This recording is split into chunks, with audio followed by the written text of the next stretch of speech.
gente. É um prazer estar aqui com vocês. Agradeço o convite da arte, do nosso presidente, o Dr. Afonso Passinello. E eu fiquei muito honrada e feliz com o convite, principalmente por fazer parte desse painel que é tão significativo para mim como mulher, como advogada, e como faço parte também de negras, de pagos. Então, ele é muito significativo.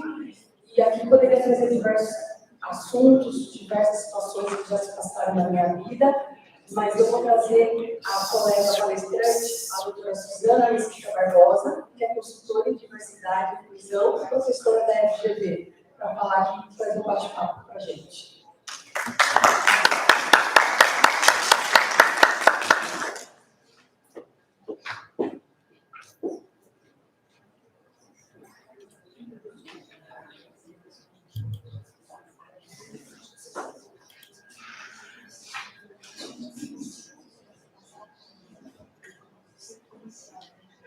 Olá, boa tarde. Tudo bem? Olha, acho que eu vou começar sugerindo uma espreguiçada geral. Vocês estão aí sentadinhos há algum tempo, né? Aquele olhar, dá uma olhada para o lado assim, sorri para quem está, fala assim, oi, tudo bem? Quanto tempo você não vem por aqui? Eu te vejo.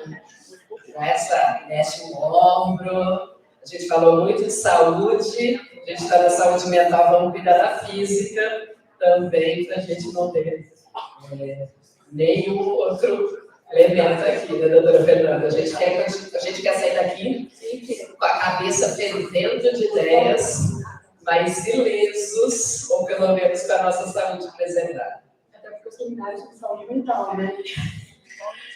Depois da palestra do Dr. Fernando, porque ele mandou a gente se organiza. Só você que está fazendo as coisas direito, você não conta. Eu conto história. Eu não conto. Obrigada. Bom, só estava aqui colocando meu tempo para não me perder, porque nós estamos aqui, essa mordaça do tempo, ela é sempre absolutamente fundamental. Eu quero iniciar agradecendo o convite, agradeço a ADB, ao doutor Afonso, parabenizo pela sensibilidade da temática e, sobretudo, pela sensibilidade da temática aqui no nosso horizonte do TRT, uma vez que a gente precisa não só dizer que a gente sabe, mas a gente tem que mostrar que a gente sabe que a questão da saúde mental é algo que tem movido e tem importado demais para a nossa discussão.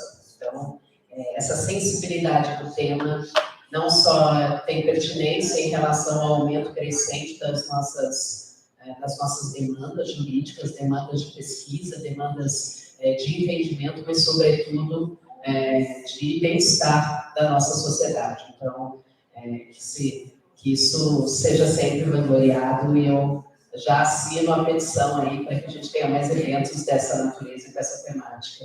Agradeço também a doutora Adriana, do Comitê Científico, que muito honrosamente nos convidou, e eu já falo nos daqui um pouquinho, porque ele é um coral, um coletivo, para estar aqui contando um pouco para vocês a nossa perspectiva em relação ao recorte que a gente faz dessa temática. E vou pedir licença para quebrar o protocolo já de início. Doutora Fernanda, muito obrigada por estar aqui comigo, que já nos deixa muito tranquilas, mas eu tenho uma alegria especial, não imaginada nessa tarde de hoje, que é poder estar partilhando essa mesa com uma das pessoas que mais me ensina sobre racismo e sobre educação, que é o professor Alex, que vocês estão tendo aqui como intérprete de Libras desde o início, e que nós damos aula juntas na Faculdade Paulista de Ciências da Saúde. Palmas. Mestre em Educação pela Unifesp, que faz um trabalho maravilhoso na pedagogia, desenvolve na Faculdade Paulista de Ciências da Saúde, onde eu estou há 3 anos também, além da GV, eu desenvolvo lá um trabalho de direitos humanos em saúde, e ele é fundamental porque A gente admitiu na faculdade, lá a gente trabalha desde o gestor dos hospitais, enfermeiros, que todos têm que saber Libras. Porque uma das grandes questões de ampliação da questão da saúde mental é o não acolhimento imediato. A pessoa não sabe nem fazer a pergunta de que médico que aquela pessoa precisa. Fica também já a sugestão de um painel sobre a questão da saúde mental das pessoas com deficiência. No dia que nós tirarmos esse band-aid no direito do trabalho, teremos muitas e muitas referências. O que nós fazemos no nosso ambiente de trabalho, de discriminação e de perpetuação de mazelas com as pessoas com deficiência é muito grande. Então, eu quero o protocolo para agradecer, né, a surpresa. Encontrei com ele aqui e falei, você está aqui hoje, não? Ali a gente vai se encontrar daqui um pouco dando aula. Né? Então, e fica a recomendação, professora Alisson é um especialista nessa área. Sem mais delongas, mas já me delongando, queria dizer que eu estou aqui hoje para comentar um pouquinho com vocês da jornada tripla da mulher e a relação com a saúde mental, particularmente na prevenção à saúde da mulher negra no mercado de trabalho. Eu sou essa, o meu currículo, que vocês têm aí, né? As fotos são bonitas porque foi uma mulher negra linda que fez, uma fotógrafa fantástica, deixou ela falar assim, vai que tu tá assim.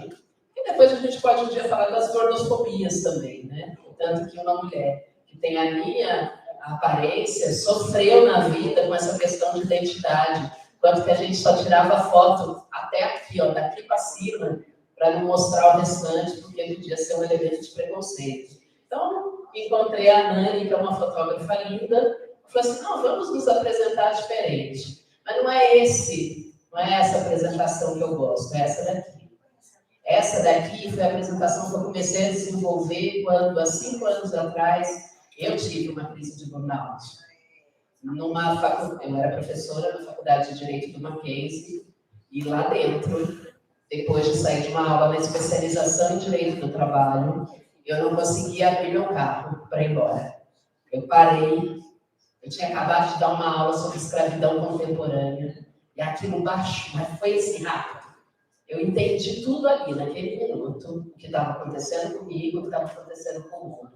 E aí eu fiz esse slide que eu deixo no meu computador toda vez que eu estou me perdendo, para lembrar que eu sou a Suzana daquele currículo, Lattes, enorme, mandei o Lattes, você pode resumir, resumo, né? Saí correndo hoje de banca, vim para cá, mas eu sou cruzeirense, esse ano está mais ou menos, eu posso até voltar a falar isso, a gente voltou para a Série A, estava escondendo um pouco essa informação nos últimos anos, mas sou também uma pessoa que sou neta de doceiro, então eu faço doce de fruta. Vocês veem no meu Instagram, tem lá doce de carambola, coisa boa. Adoro fazer isso. Né? Sou filha de uma família toda de gordinhos felizes que adoram comer, que moram lá em Minas. Sou a pessoa que tenho com as minhas melhores amigas, que inclusive são magistradas do trabalho. A gente anda na Paulista e tira foto com a Palmeirinha. E isso me faz bem. Eu sou essa pessoa, tenho 5 cachorros todos adotados. Eu lancei também aqueles livros todos. Eu também pesquisei. E foi preciso olhar para isso, para entender por que nós estamos aqui. Opa! Mas eu quero fazer uma advertência, né? E agora eu vou no todo para a gente olhar. Quando eu disse que o convite foi para nós, porque o convite original foi para minha sócia, a professora Alessandra Benedito, essa mulher lindíssima, né? Porque ela tem um lugar de fala. As interseccionalidades de ser uma mulher negra está nela. Nessa foto, na representação da vida dela, na história de vida dela, que eu recomendo que vocês conheçam. Somos professoras juntos, fomos professoras do Mackenzie juntos, hoje somos professoras na FGV juntas, e decidimos, alguns anos atrás, que a gente ia ficar com a mão dada, porque hoje ela, infelizmente, não pôde vir, porque ela é conselheira da OAB Federal, acabou de sair da Comissão Nacional de Combate ao Racismo, então o voo não cabia. Eu falei, não, a gente vai trabalhar junto, a gente não quis cancelar a temática pela importância, mas, sobretudo, também para marcar algo que eu e a Alessandra conversamos muito e que eu queria deixar registrado. Eu não tenho lugar de fala da mulher negra, mas eu estou assumindo o lugar de fala da mulher branca que se propôs a participar da luta contra o racismo.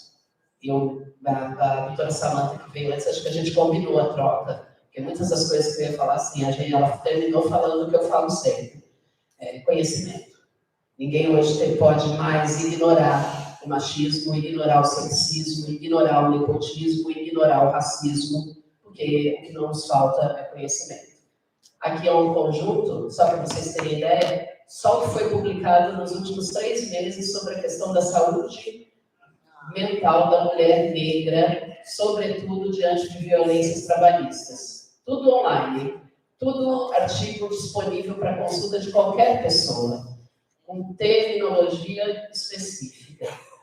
E nossa referência inicial, né, a primeira vez que a gente foi falar, e por que a gente entra aqui nessa discussão dos seres, dessas chamadas interseccionalidades, veio de uma filósofa, socióloga e jurista americana, a Crenshaw, que aqui é a tradução, tá? Ali é a referência da tradução, depois eu deixo esse material para vocês, mas lá em 80, ela, nos Estados Unidos, fala assim, epa, tem coisa que não dá para a gente pensar com um critério único. Nós estamos aqui dentro de uma referência específica de sociedade, a gente está buscando a justiça, mas a justiça ela é alcançada, sim, com todos os instrumentos que a gente conhece, os instrumentos já absolutamente formais, dentro dos nossos princípios e dentro da nossa articulação necessária, aplicação da lei, aplicação da justiça, uma mediação bem feita, mas, em alguns momentos, a gente precisa de ponderação. Esses momentos de ponderação, a gente vai ter que trabalhá-los, inclusive, de maneira a deixar bem claro quais são as suas interlocuções para que a gente possa ter efetivamente o cumprimento de uma justiça social. Quando ela faz isso, ela inaugura para a área de pesquisa mais uma hipótese metodológica, que ela se torna praticamente obrigatória a partir de então. Não dá para falar de mulher sem pensar as condições do sexismo e do racismo. Então, isso se torna para nós um elemento e que faz nos colocar esse tema. Como é que eu posso compreender, então, hoje, saúde mental e direito do trabalho, dentro desse limite, dessa perspectiva de que eu preciso de uma necessária e atualizada reflexão. E a gente aqui se propõe pela interseccionalidade. Como eu disse, a gente não pode ignorar. Então, aqui é uma pequena amostra de tudo que a gente tem à nossa disposição, há pelo menos 2 décadas, grandes autores que têm aí nos colocado diante dessa temática. Angela Davis, uma das maiores referências no pensamento, que ela traz já no seu livro Mulher, Classe, Raça. São interseccionalidades necessárias. Bell Hooks e eu, não sou uma mulher, esse livro eu não sei quem já teve a oportunidade de ler, é fantástico. Uma das articulações dela, que ela fala assim, eu era escrava como o outro, eu carregava saco como o outro. Por que na hora que sai a liberdade, até o homem negro passa na frente da mulher negra? É a indagação da Bell Hooks com esse elemento. O que aconteceu?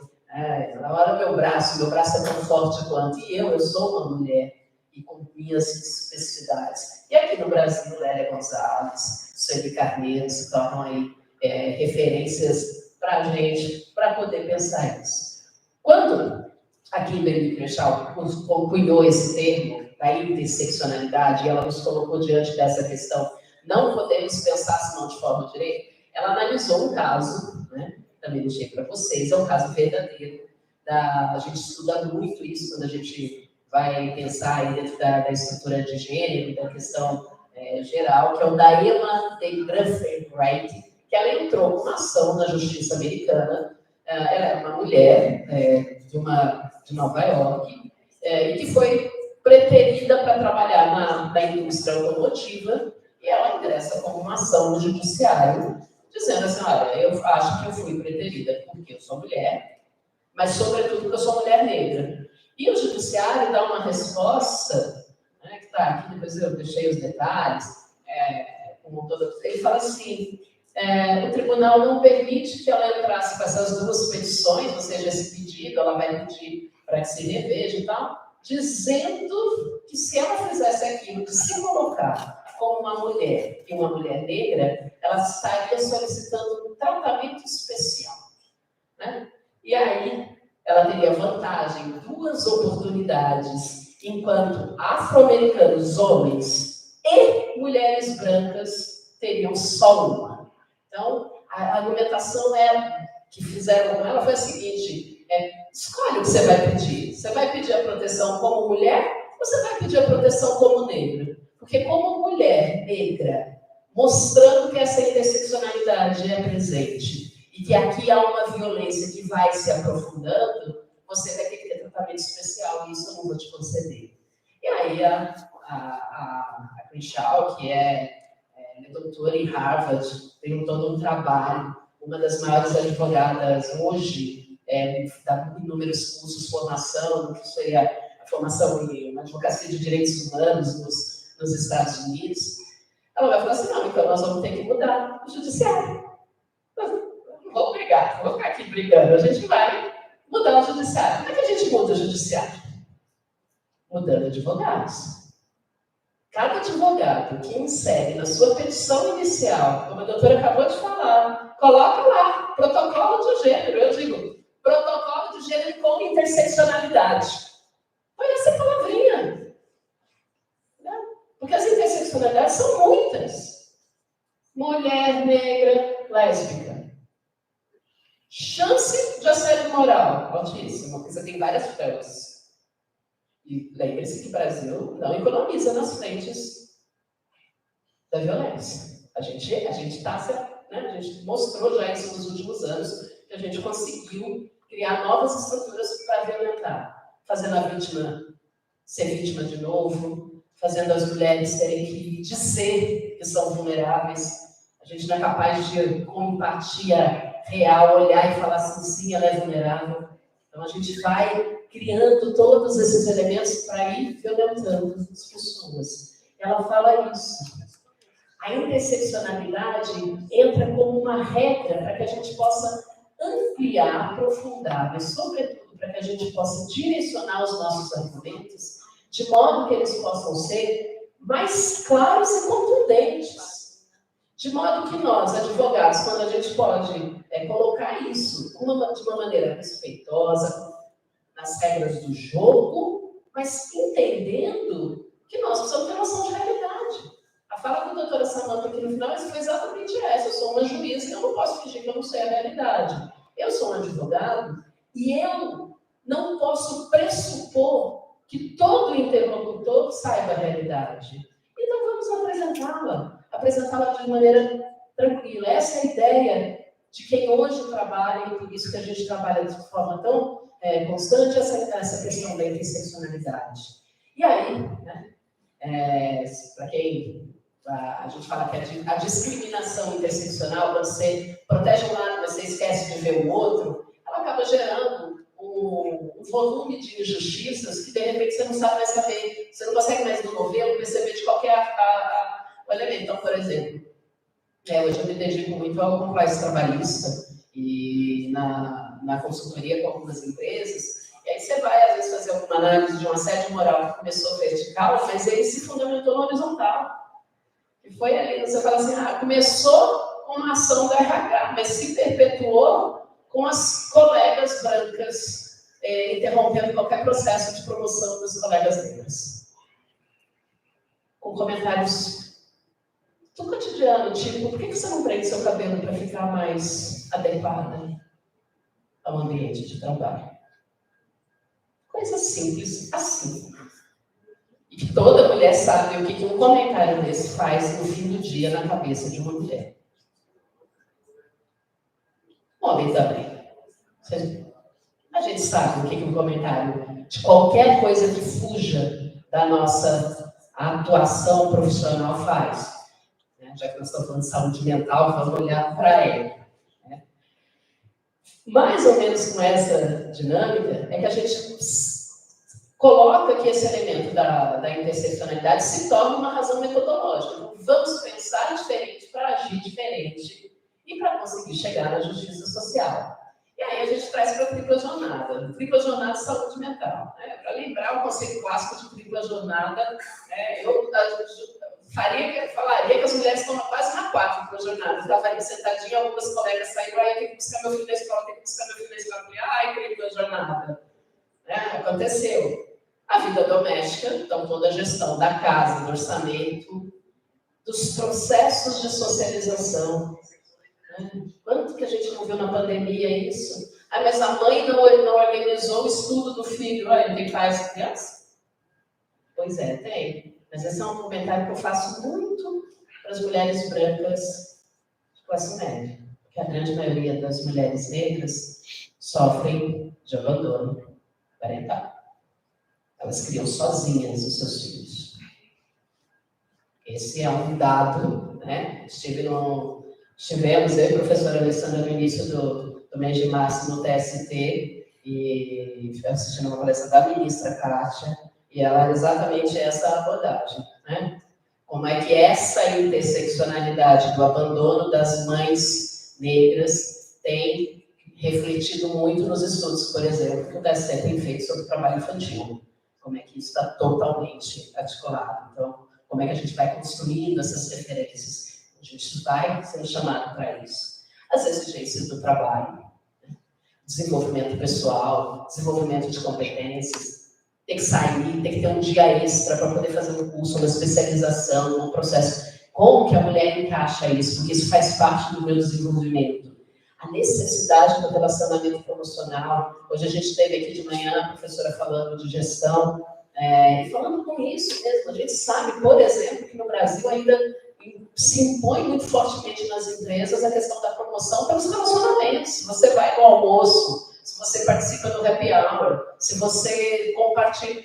As mulheres, por conta disso, andar 2 horas e meia de ônibus, não conseguem participar disso. As mulheres em si não conseguem participar, as mulheres negras também, né? E a necessidade da apresentação do resultado dobrado, né? Toda mulher que está aqui sabe que trabalha dobrado. Para falar que está trabalhando, senão não tem, você trabalha. E depois, a economia do cuidado. Filhos, companheiros, pais. Economia do cuidado. A gente aprendeu essa palavra bonita na pandemia, porque chegou na conta das mulheres. A economia do cuidado está com quem? Quem que saía da sua casa para ir ficar na casa dos pais idosos que não podiam se locomover? Quem que reestruturava a sua vida? Quantas mulheres pediram demissão? Porque elas tiveram que assumir a economia do cuidado. No momento em que você não pode contar com prestadores de serviço, quem são as pessoas que estão ali? Então, essa economia do cuidado vai nos colocando, vai nos chamando também a ter essa terceira. Então, é uma jornada que, naturalmente, claro, temos muitos avanços. Hoje já conseguimos pensar, inclusive, uma educação nova, né? Esperamos, mas a gente ainda sabe.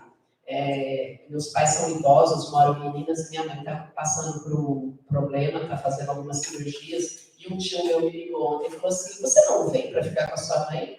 Eu falei, não, tio, meu irmão está aí, ele vai acompanhar. Mas nessa hora tem que ser a filha para acompanhar.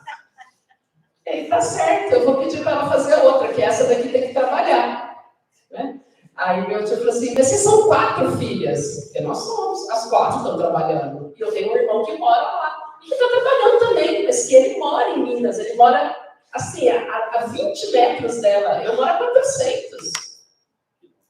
Essa pressão, é uma conta, gente, que vem a qualquer momento. E por que isso entra na conta da saúde mental? A gente viu muito hoje, então não vou falar disso, até porque eu não tenho tempo, que saúde mental é a gente conseguir fazer essa grande harmonização entre as nossas ideias, os nossos desejos, as necessidades cotidianas da vida, do viver, né? Comer, dormir, tomar banho, vestir, as exigências do trabalho, a questão das capacidades, a questão das nossas ideias e emoções. Uma mulher e uma mulher negra, ela está em meio a um jogo de violência. Aqui, se a gente pudesse rapidamente levantar, as violências mais cotidianas do Brasil são violências em relação às mulheres, estruturais de subordinação. Então, aquela coisa, esse é tipo clássico aqui. A gente tem, na OAB, no ano passado, a gente fez um seminário a quantidade de denúncias de alunas, né, meninas estagiárias de direito que diziam que entravam nos escritórios e que tinham agora, nos 2020, e que o sócio pedia a ela e não aos outros estagiários que servisse café. Isso foi tema ano passado, a gente teve que fazer na comissão de jovens da OAB, ou seja, uma reprodução de um comportamento assim, por quê? Ela falou assim, eu sou estagiária tanto quanto o meu colega. Inclusive, eu me lembro de uma das meninas que denunciou, ela falava assim, eu sou muito melhor que ele. Ele, se for servir cafezinho, não faz nem falta para o trabalho. Eu faço, porque sou eu que termino. Até quando a gente, nos nossos escritórios, vai reproduzir esses sistemas de preconceito, de discriminação, de violência? Essas são violências cotidianas. A violência etária, a mulher negra idosa é a tia Anastácia, que tem que estar pronta para servir todo mundo.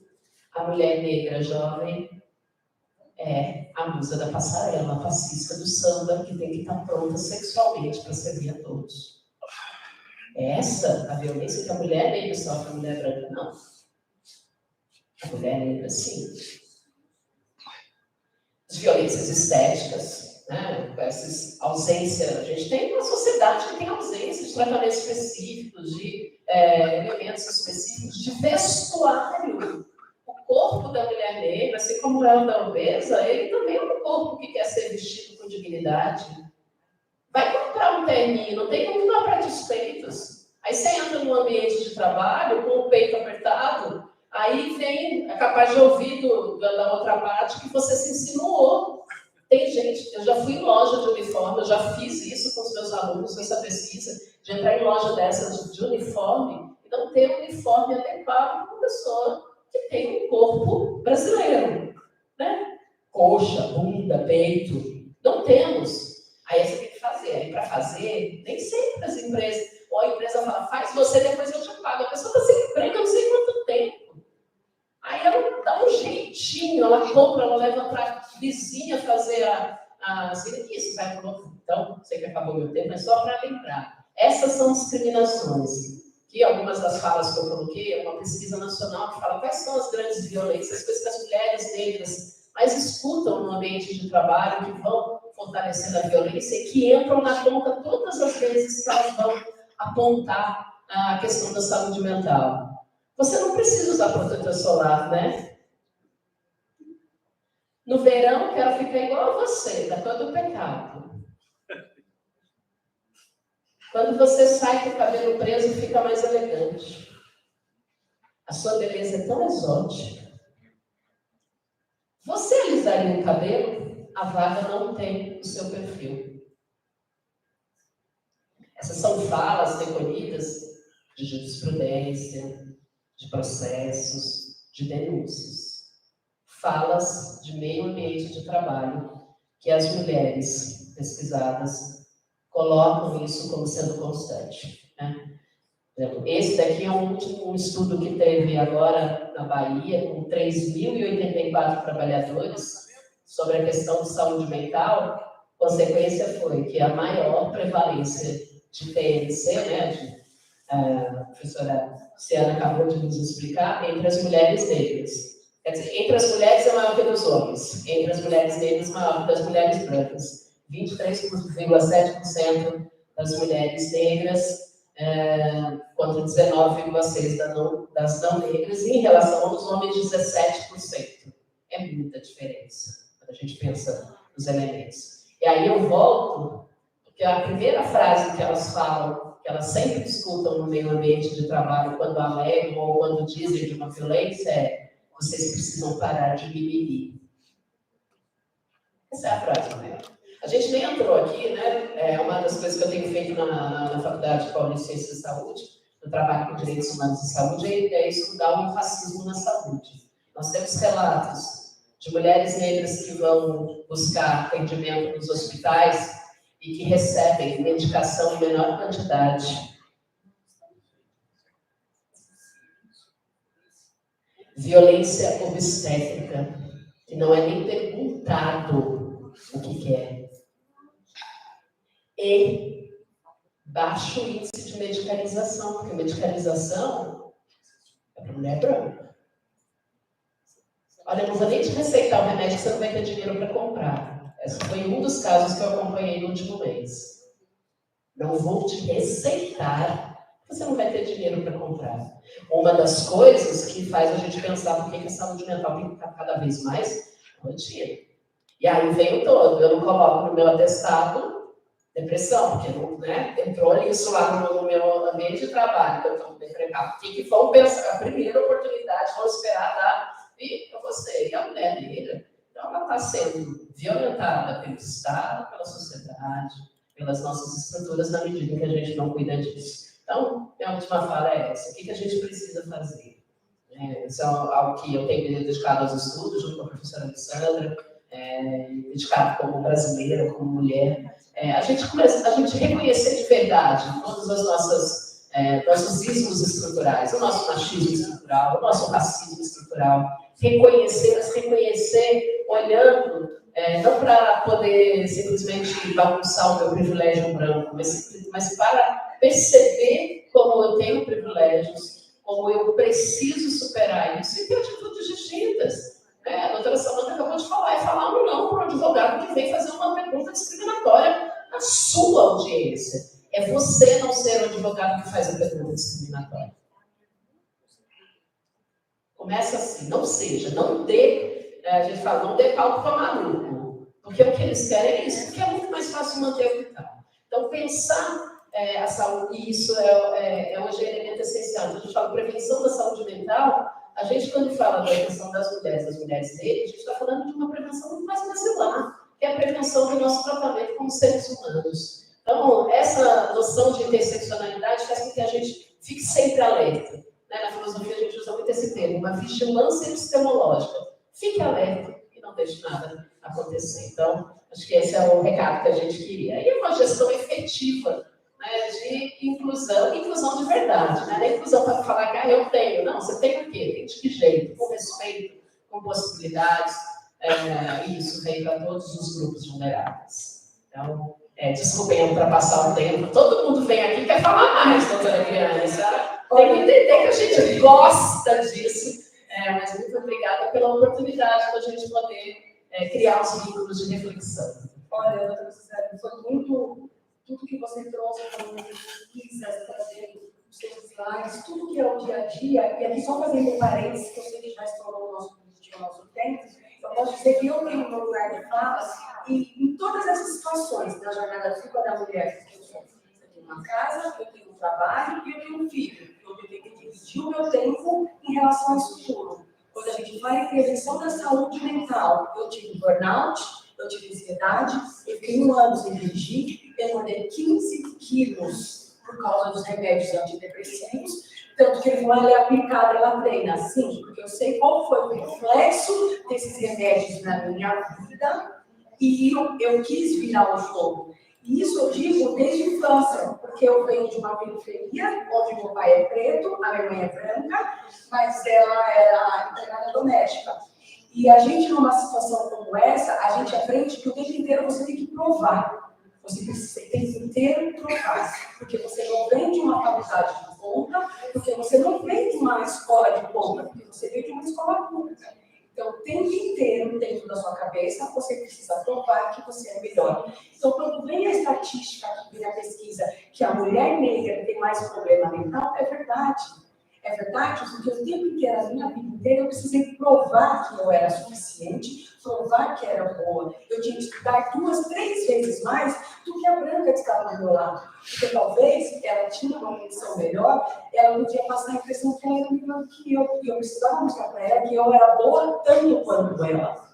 E eu digo também o preconceito em relação ao trabalho, eu falei para o Afonso isso. Eu fui ser vendedora de loja no shopping e era vendedora de loja de modinha.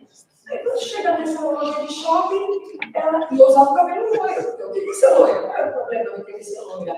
Ah, tudo bem, você é contratada, mas o seu cabelo não está certo, você está parecendo a Tina Turner. Aí mas qual é o problema de parecer a Tina Turner? Você não se identifica com os clientes da loja. Bom, aí eu tive que trabalhar 10 vezes mais para mostrar que eu era boa o suficiente e eu vendia mais do que todo mundo e depois de 3 meses eu virei gerente da loja. Então, tudo isso trazendo que a colega falou aqui, acrescentando, é que eu, como cidadã, levo isso para a minha vida. Acabei de completar um ano pensando no preconceito, no etarismo. Uma pessoa que me ajuda na minha casa, uma senhora de 70 anos, negra, que veio de Minas Gerais, que era da roça, e ela só chega na minha casa e fala: doutora, eu só quero uma oportunidade de trabalho. Eu não sei cozinhar o que você come, talvez eu nem saiba limpar a casa do jeito que você quer que eu limpe, mas eu quero aprender. E eu não precisei de mais nada. Eu falei: o que você quer, você vai ter. Você quer aprender? Então é aqui que você vai ter sua oportunidade. E ela está na minha casa trabalhando até hoje, e ela nunca faltou com 70 anos de idade. E eu posso dizer que eu, como advogada, através do meu trabalho, sempre ensino as empresas que eu advogo a trabalharem com as ações afirmativas, a trabalharem nos seus compliance, a trabalharem nos seus regimentos internos, trazendo o melhor para a saúde mental, seja da mulher negra, seja do ambiente do trabalho como um todo, e eu acho que esse é o nosso papel na sociedade.